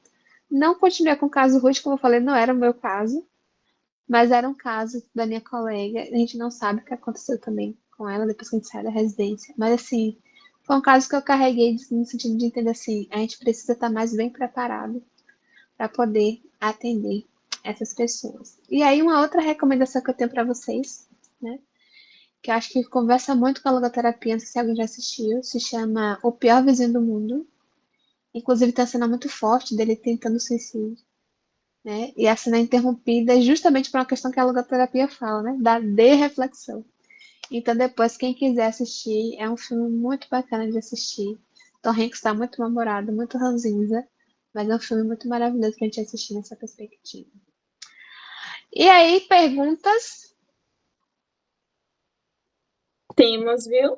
Temos um cadinho no chat. Fala para o pessoal também, né? Aproveitar nesse momento, perguntar. Laura comentou que tem um livro chamado Um Homem Chamado Obi. Acredito que seja uma recomendação também. É do livro. Oh, é do filme. É o livro do filme. Emanuele perguntou acima, né? Como apresentar essa responsabilidade sem que o paciente se sinta ainda mais culpado por idealizar o suicídio? Ela fez essa pergunta, Kézia, quando você estava falando sobre a questão da responsabilidade, que o paciente ele tem também, né, afetiva, financeira e tudo mais. Pronto. Contexto, sempre. Sempre pense nisso, contexto. Eu não falei dessa parte dos pormenores do suicídio, mas a gente sempre precisa lembrar que são fatores de risco, são fatores de proteção. Então, por exemplo, culpa faz parte de um fator de risco para essa pessoa? Faz. A gente vai ter que trabalhar essa responsabilidade com muito cuidado, certo? Mas não. Por exemplo, eu já tive casos de pessoas que era excesso de responsabilidade. A culpa, na verdade, era um excesso de responsabilidade. E ela estava tão sobrecarregada com a vida que ela já estava pensando que não queria mais viver, porque as pessoas só queriam usá-la por quando ela era útil, né? Por exemplo. Então, nesse caso, a responsabilidade nos servia tranquilamente para trabalhar, já que ela era uma pessoa tão responsável, não para colocar mais peso sobre a responsabilidade, mas dosar a responsabilidade de assim, será que você de fato é responsável pela sua família? Ou seja, estava tirando a atenção da responsabilidade, entende? Tirando o peso dessa responsabilidade, para ser uma responsabilidade mais autêntica. Qual é a minha responsabilidade com a vida? O que é que eu estou escrevendo? O que é que eu estou construindo da minha vida? Entende? Então, nesse caso. Mas, por exemplo, no caso da personalidade histriônica, por exemplo, a gente, antes de trabalhar de fato a parte da responsabilidade, a gente não vai trabalhar a responsabilidade no sentido assim, você é responsável por isso. Olha, se você morrer, olha o que você vai causar na sua família. Não é isso, porque você está incentivando a culpa. É muito mais a responsabilidade no sentido existencial. Entende? No sentido de a sua vida, o que é que a gente pode fazer a partir disso agora? Você não é livre dos problemas, você não é livre da situação, você não é livre da dor. Mas o que é que a gente pode fazer isso? Tem gente que fala assim, já tentei de tudo. Ó, percebam, alguma vez você vai encontrar alguém que vai dizer, já tentei de tudo, não vale mais a pena. Aí eu perguntei, o que foi tudo? Essa pergunta quebra a pessoa. Porque ela pode subsidiar duas ou três coisas, mas ela não tentou de tudo. Aí fala, e você já tentou tal coisa? Não. Falei, quem sabe se a gente tentar outra coisa? Já tive um paciente que já passou por um monte de psicólogo, assim, já tentei de tudo.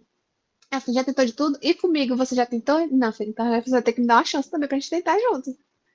Entende, gente? Isso que é a responsabilidade. A responsabilidade não é ficar acusando. Agora, por exemplo, lembra lá no caso Ruth que eu tava falando que eu nunca perguntei pra ela o que não, por que que ela não tinha morrido ainda? Então a gente fala assim, meu Deus, vou perguntar isso pra pessoa, né? Mas aí, lembra sempre vínculo, tá? Em que contexto eu estou colocando essa intervenção? Então, no caso dela, eu poderia ter perguntado: por que a senhora nunca morreu? Porque aí vai surgir alguma coisa de. Porque eu lembro disso. Ela tinha uma coisa muito importante que era com o neto. Ela falou assim: meu filho trabalha e não tem ninguém para ficar com o meu neto. Então, olha aí a responsabilidade segurando a pessoa. Só que isso não é suficiente, porque, por exemplo, vai que aconteceu uma coisa com o neto.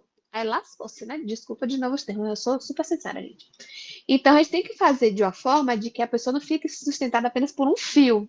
A gente tem que criar, tecer fios para que isso se torne mais firme, mais forte. Entende o que eu estou falando? Um exemplo. A gente falou do valor vivencial e o amor, muitas vezes, salva vidas no sentido de que a pessoa está totalmente desestruturada. De repente, entra numa relação de amor e pronto, o mundo virou mil maravilhas. Então, com a paciente recentemente que está assim, amando e vendo corações em todos os cantos. Isso é ótimo, porque isso trouxe de novo o desejo de vida. Mas, ao mesmo tempo, agora que ela está vivendo esse desejo de vida, porque ela quer viver para sentir esse amor, ela quer viver para sentir tudo isso, já pensou no dia que ela terminar? Que isso pode ser um problema? Então, o que é que eu tenho que fazer agora na terapia? Não é esquecer o suicídio, é trabalhar outras relações para que ela possa vivenciar o amor, não só nesse relacionamento, mas em outras circunstâncias. É trabalhar também a autenticidade, o amor, as coisas que ela tem construído e criado, as coisas que ela tem desenvolvido. Então, perceba que a gente, quando está trabalhando na terapia, a gente não está trabalhando uma coisinha, a gente está trabalhando múltiplas coisas. E aí, de novo, aquela coisa da reflexão. Se a gente fica focado só no suicídio, a gente perde muita coisa que está acontecendo em volta dessa pessoa. Então, a gente tem que estar atento a tudo que está acontecendo em volta dessa pessoa, porque essas coisas, elas podem resgatar essa pessoa, elas podem trazer essa pessoa de volta para essa coisa de vale a pena viver. Não sei se está claro, mas se tiver dúvida, coloca aí e a gente coloca. A gente Seria faz. mesmo. Alguém ia falar?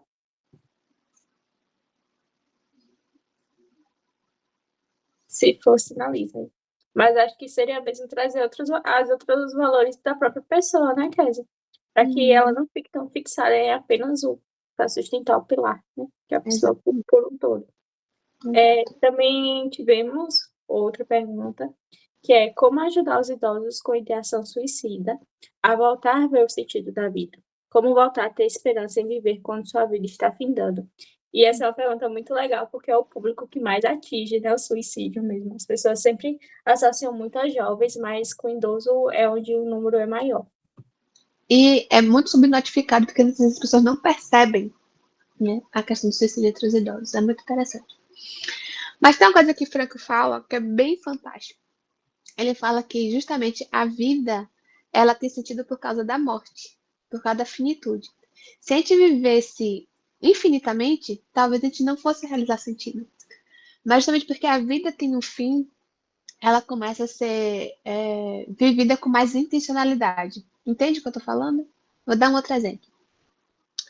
Já percebeu pessoas que vivem de determinado jeito e de repente elas têm um diagnóstico que ameaça a vida e ela muda completamente assim a forma de viver?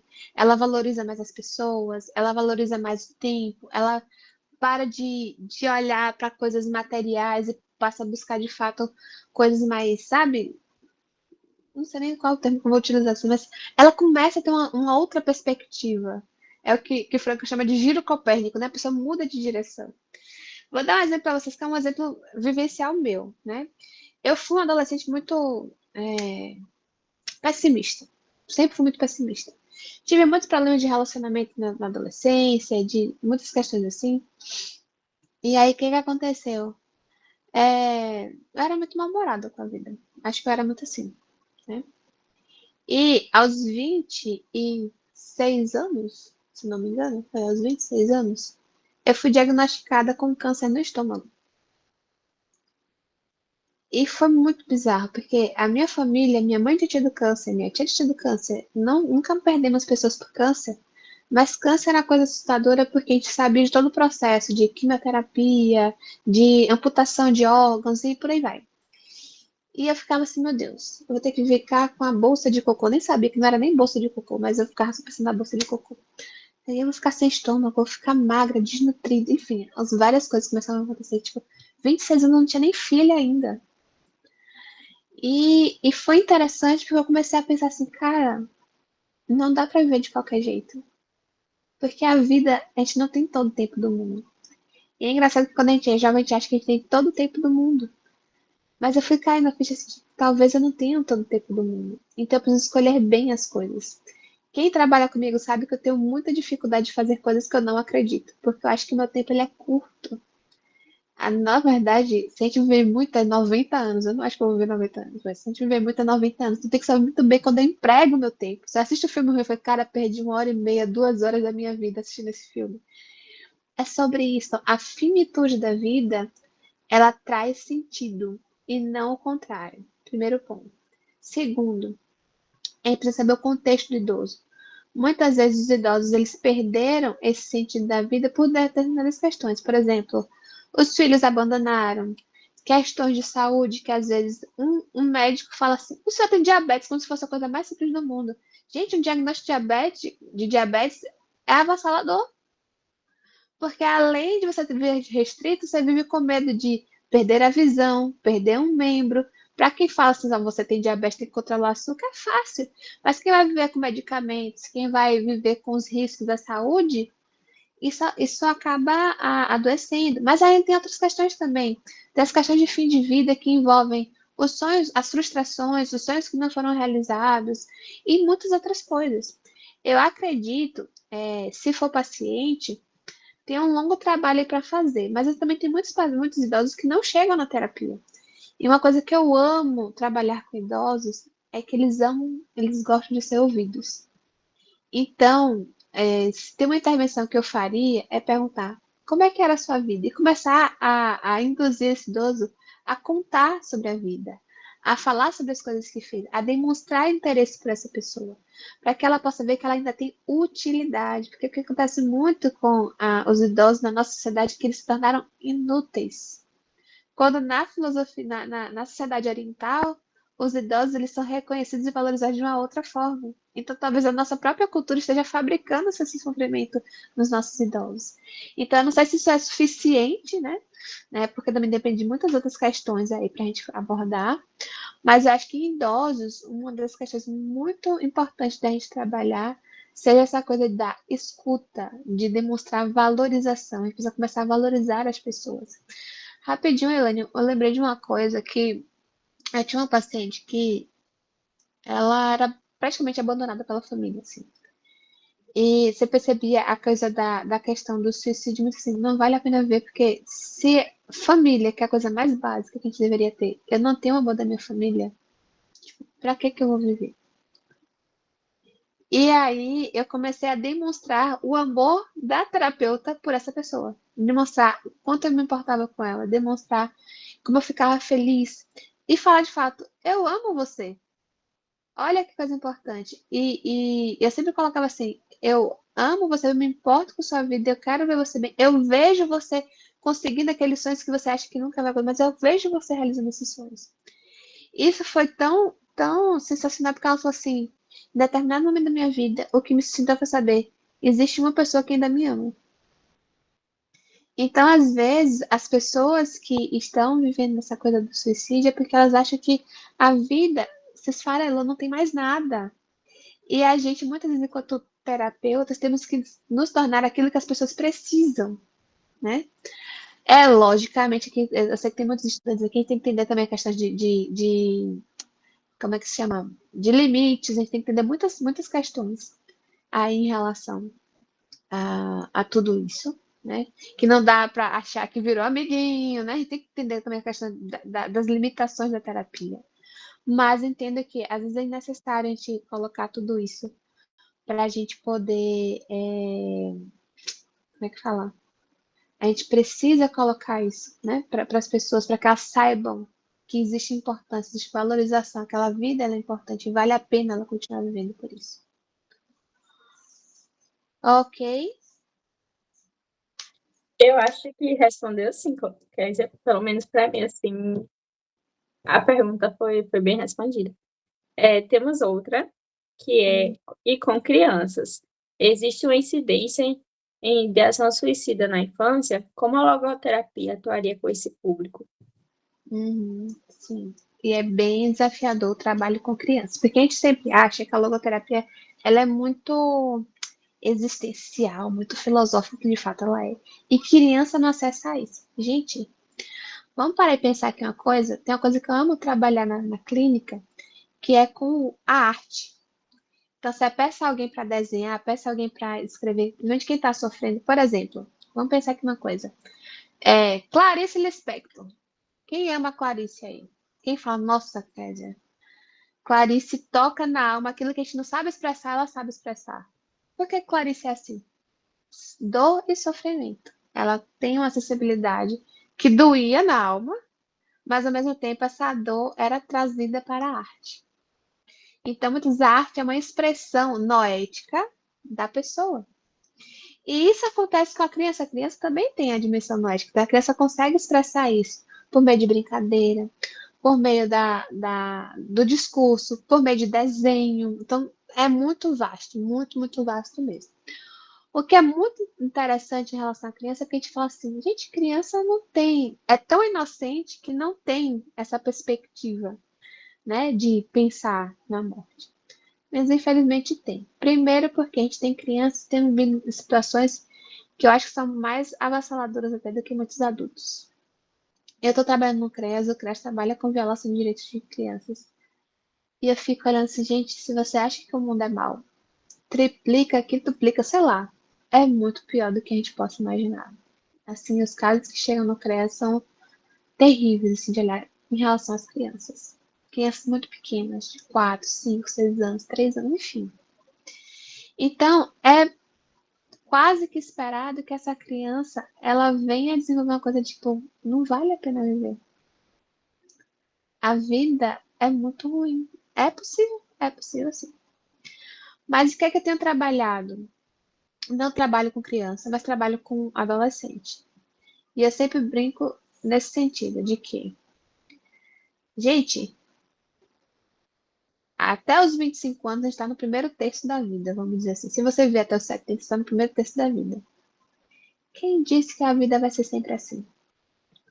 Então, quando eu estou trabalhando com adolescente, eu sempre falo, não pense que a sua adolescência é tudo sobre a vida.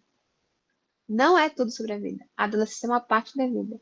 E eu digo mais, quando você está transicionando para a vida adulta, que você pega a sua canetinha, porque enquanto você é criança, você ainda está indo no script dos adultos. Mas quando você se torna um, um adulto, você passa a ter o domínio sobre a sua canetinha, um domínio, uma autonomia maior para escrever a sua própria história. Então, a tendência de você poder reescrever essa história de uma forma mais autêntica, de uma forma que gere mais sentido para a sua vida, vai ser mais interessante. Você pode reescrever a sua história da forma que dá sentido. Isso estou falando de um adolescente. Como é que a gente vai fazer isso com criança? Eu acho que a primeira coisa é validar o sentimento da criança. A gente tem uma porção de gente que não valida o sentimento das crianças. A gente tem uma porção de gente que ignora, que acha que é besteira, ou fala assim, oh, não fica assim não. Ou... Então, acho que uma das coisas que. E eu falo muito mais como mãe do que como psicóloga, porque eu não tenho essa experiência dentro da clínica com crianças. Mas diria assim, ouça a criança, ouça o que ela está sentindo, ouça o que ela está pensando. Porque nesse ouvir, você vai ter respostas. Respostas, por exemplo, de por que a criança está começando a desejar a morte. A gente precisa saber quais são os fatores que estão levando a isso. São questões de situações da vida. Eu acho que é muito mais situações da vida. Aquele primeiro tópico que a gente falou lá, né, dos comportamentos de suicídio, é muito mais sobre a perspectiva lá da tríade trágica, né? Da culpa, do sofrimento e da morte. É muito mais, por exemplo, do que, por exemplo, a questão do vazio existencial numa criança. Entende? Porque a criança, como ela ainda tem muita questão de muita criatividade, de uma liberdade, entre aspas, maior de explorar, de construir, ela não está tão presa, né, às nossas convenções sociais, ela consegue sim desenvolver sentido muito mais rapidamente do que um adulto, por exemplo. Ela não fica presa a muitos pormenores como nós adultos. A criança ela consegue muito vivenciar esse sentido. Com coisa muito boba até. Com uma lembrancinha, com a flor. Quantas vezes a criança chega assim, mamãe, vi essa flor, lembrei de você. Isso é o quê, gente? Ela contemplou algo, lembrou da mãe, entregou a flor. Isso é o quê? Sentido para aquela criança. Entende? Então, a criança tem uma facilidade maior para entrar em contato com o sentido porque não tem tantas coisinhas como a gente. Mas ao mesmo tempo a gente precisa ouvir essa criança para identificar quais são essas questões. Às vezes são questões familiares, muitas vezes são questões familiares.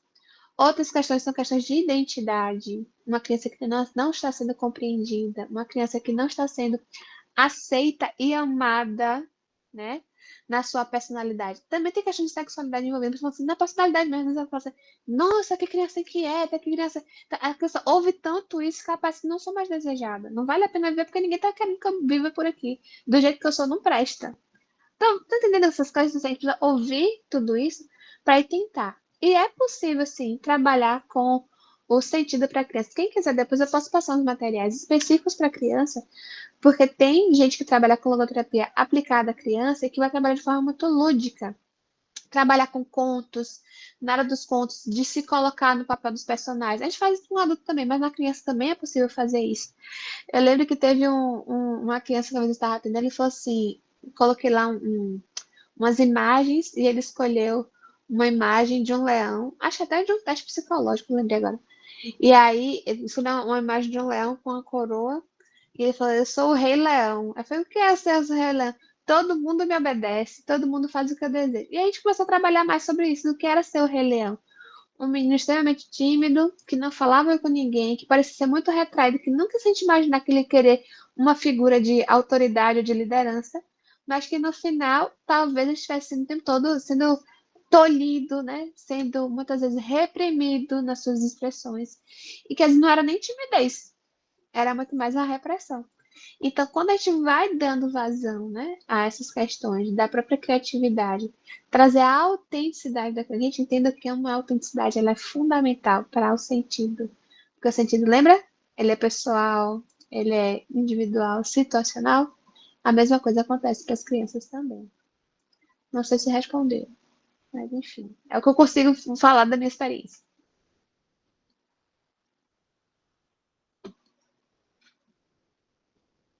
Acredito que respondeu sim. Sim, ela comentou aqui que respondeu e agradeceu.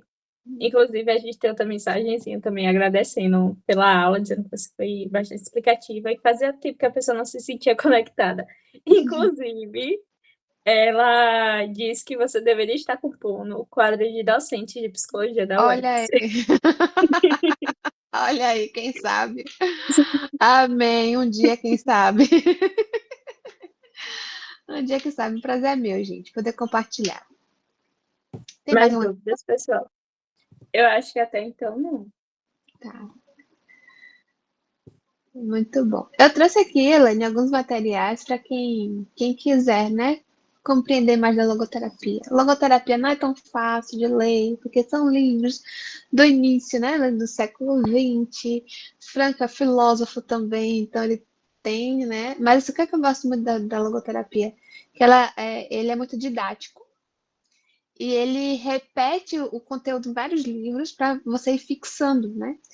Mas os que, além de Em Busca do Sentido, né, que é um livro que a primeira parte conta a história no campo de concentração, a segunda parte fala sobre logoterapia, os principais fundamentos da logoterapia estão em Busca do Sentido.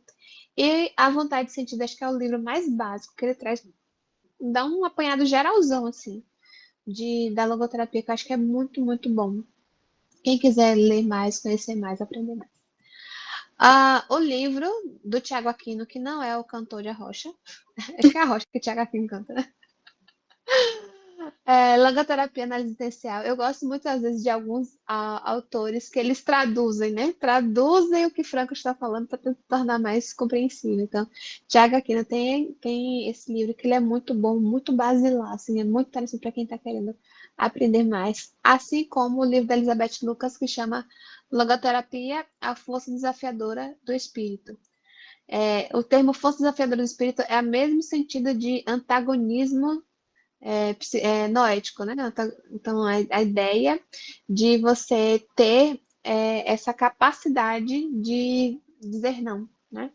Para pensamentos, sentimentos, conseguir, né? Ultrapassar, ascender a essas coisas. Então, são 4 livros bem interessantes. Eu acho que esse da Lucas está esgotado, mas deve ter PDF na internet. E aí, são livros bem interessantes para quem está querendo se aproximar mais da logoterapia para estudar, enfim. Inclusive, uma boa notícia é que o Encontro Brasileiro de Logoterapia, o Congresso Brasileiro de Logoterapia, no próximo ano, em 2026, vai ser na UFES, vai ser na nossa casa. Então, a gente vai ter essa coisa maravilhosa de ter gente da logoterapia do Brasil todo na nossa casa aqui na UFES. Vai ser bem interessante, acho que vai ser no final de julho, se não me engano. Muito bom, né? Até porque na UFES, assim, no curso não é tão explorado como abordagem quanto outras abordagens, né? Que aparecem. Uhum, exato. Exatamente.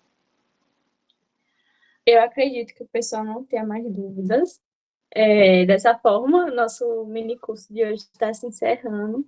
Eu agradeço a Késia pela participação, né? E compartilhar o conhecimento dela. É um tempo, é uma última quinta-feira do ano. Agradeço também a vocês que participaram do mini curso pelo esforço, né? E pela contribuição para a nossa formatura também. Inclusive, aviso que os certificados serão disponibilizados nas próximas semanas também, assim como o mini curso, ele foi gravado uma parte, grande parte do mini curso, né? A gente perdeu uns 5 minutinhos ali do início, mas ele está gravado para quem quiser assistir aí durante 30 dias, reassistir. Também convido vocês a avaliar e assinar a lista de frequência que está aqui no chat. Eu fixei para vocês também. E vamos compartilhar nos stories, tanto os próximos mini cursos que vão vir aí, então aproveito para convidar vocês a estar de olho no Instagram e tudo mais. E quanto a compartilhar o Instagram de Kézia lá também, né? Que vocês pediram no chat. Obrigada, viu, gente? Vocês são maravilhosos, ficaram aqui até o finalzinho. E, como eu falei, vocês são fortes, tá? Aqui na última quinta-feira útil do ano, tá?